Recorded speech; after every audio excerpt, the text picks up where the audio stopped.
जब आप यूथ को एम्पावर करते हैं और यूथ में ही हमारा फिजिकल चैलेंज बच्चा भी आता है, जब उसको इग्नोर किया जाता है तो कहीं ना कहीं उसके मन में भी ये थोड़ा सा मन मुटाव रहता है कि काश आज मेरे भी हाथ होते, मेरे भी पाँव होते, तो मैं इसमें हिस्सा ले सकता था।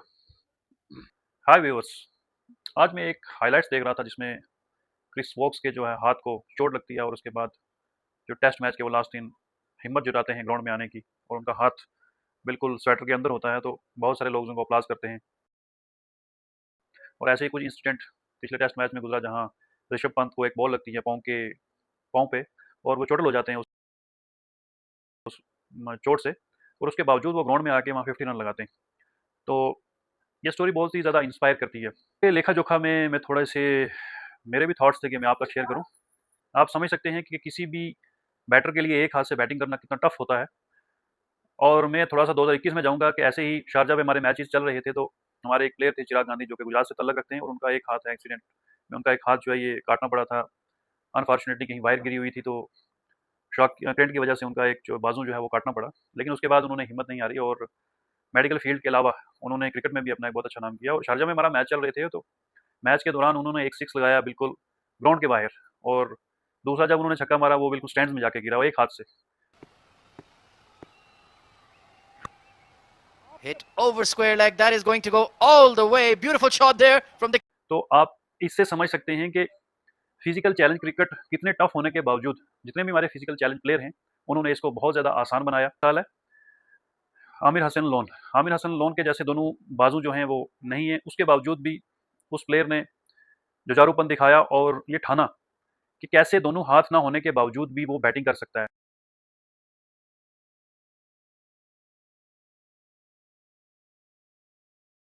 ऐसे ही एक छोटा छोटा सा इंसिडेंट है, हमारे एक प्लेयर हैं रोमी सरवानी, उनकी एक टांग नहीं है लेकिन उसके बावजूद वो बैसाखी के सहारे बैटिंग करते हैं।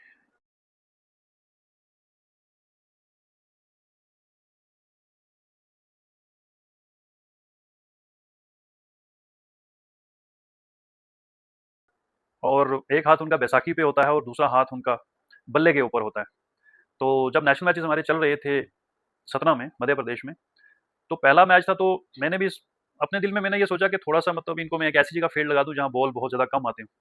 और कुदरत का करिश्मा ऐसा देखिए कि पहला ही ओवर था और पहले ओवर में बहुत ज़्यादा तेज शॉट बैट्समैन ने खेली और सीधा एक हाथ से उसने कैच को लपका। और आप यकीन मानिए मेरा तो इरादा था कि 2 या 3 ओवर के बाद मैं इनको बाउंड्री के बाहर बिठा दूंगा, लेकिन उसके बाद मैंने 3 के 3 मैचेस उनको खिलाए और बाउंड्री के बाहर बिठाना तो दूर की बात है, मैं उनको वहां पे रखता था पॉइंट वाली फील्डिंग में, जो टफेस्ट फील्डिंग मानी जाती है क्रिकेट की हिस्ट्री में। और वहां उन्होंने फील्डिंग की और अपनी प्रतिभा जो है वो दिखाई। जैसे कि एक हमारे प्लेयर जो है नियाज अहमद पुंछ से ही बिलोंग करते हैं, उनका अनफॉर्चुनेटली एक हाथ नहीं है और राइट हैंडर है वो, तो एक हाथ से वो बॉलिंग करवाते हैं। और शारजा में हमारी मैचेस चल रहे थे ऐसे, तो बैट्समैन ने बहुत ज़्यादा तेज शॉट खेला, हवा में उन्होंने एक हाथ से कैच जो है वो लपका, जिसकी झलक आप टीवी स्क्रीन पे देख सकते हैं। Right, Mahantesh now. Tossed up delivery, up in the air and taken. What a catch! A single-handed catch. First ball of the sixth over, and we have a wicket.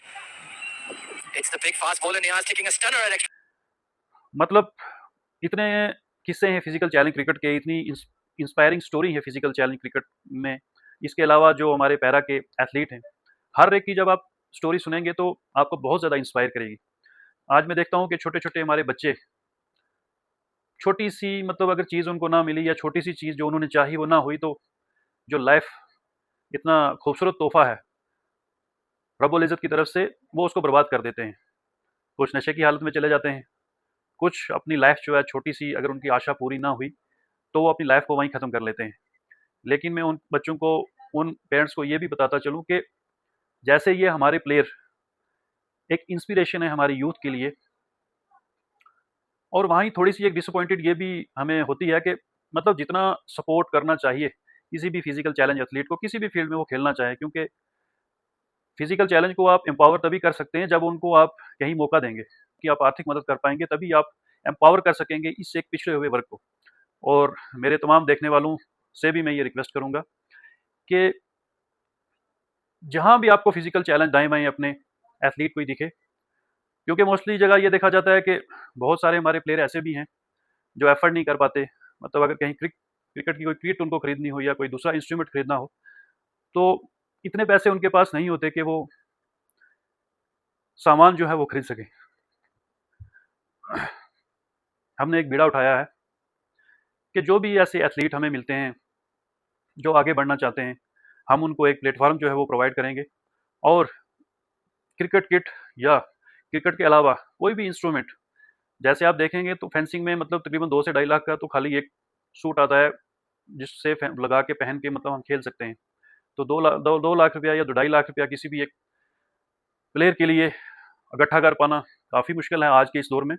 और मैं चाहूँगा कि जो भी मेरे देखने वाले हैं वो इसको ज़्यादा से ज़्यादा शेयर करें, ताकि जो कॉर्पोरेट सेक्टर फिजिकल चैलेंज की हेल्प करना चाहते हैं तो वो फिजिकल चैलेंज की हेल्प करें। जेके दिव्यांग वेलफेयर एसोसिएशन के अंडर जैसे क्रिकेट, दिव्यांग क्रिकेट है, इसको हमने लाया है। उसके अलावा para throwball federation of India के तहत हमने पैरा थ्रोबॉल इसमें लाया है। पैरा डॉट्स जो है इसमें वो हमने इंक्लूड किया है, और पैरा सिटिंग वॉलीबॉल भी हम इसमें इंक्लूड कर रहे हैं। और इसके साथ साथ पैरा हॉकी का भी हमारी अभी बात जो है वो चल रही है।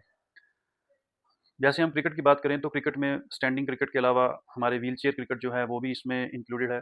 और इसके साथ साथ जो गर्ल्स की दिव्यांग क्रिकेट टीम है वो भी हमने बनाई है। पहले कुछ थोड़ा बहुत क्रिकेट था या थोड़े बहुत टीम्स थी तो उसको मैनेज करना आसान हो जाता था, क्योंकि कुछ हमारे जो प्लेयर हैं, जैसे मैं खुद हूँ, तो गवर्नमेंट एम्प्लॉय थे हम, तो हम मदद कर सकते थे। लेकिन अब जैसे जैसे हमारे पास टीमें बढ़ रही हैं तो रिसोर्सेज हमारे पास बिल्कुल लिमिटेड हैं।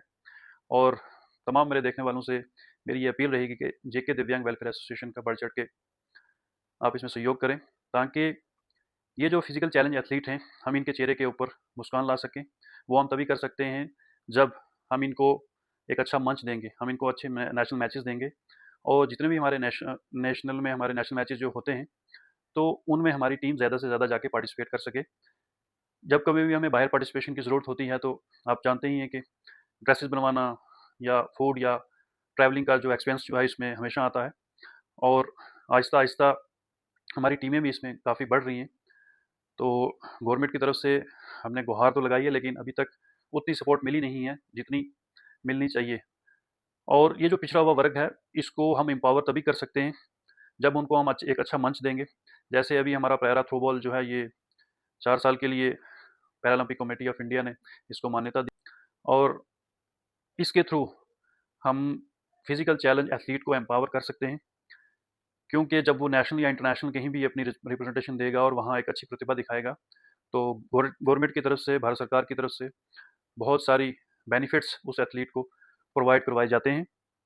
लेकिन उसको वहाँ तक पहुँचाना ये एक रास्ता है, थोड़ा सा कठिन है। इसमें अगर हम फिजिकल चैलेंज की मदद करेंगे तो वो उस मुकाम तक पहुँच सकते हैं। जम्मू कश्मीर दिव्यांग वेलफेयर एसोसिएशन एक्टिवली 2015 से काम कर रही है। लेकिन पहले हमने सोसाइटी के अंडर जो है उसको रजिस्टर करवाया हुआ था, लेकिन अब हमने लीगली उसको एक एज एन जी ओ रजिस्टर करवाया है पिछले साल 2024 में। और हमारे पास form 12A ATG plus CSR1 जितने भी लीगल डॉक्यूमेंट्स होते हैं तो वो सारे हमने जो है इसमें अचीव किए हैं।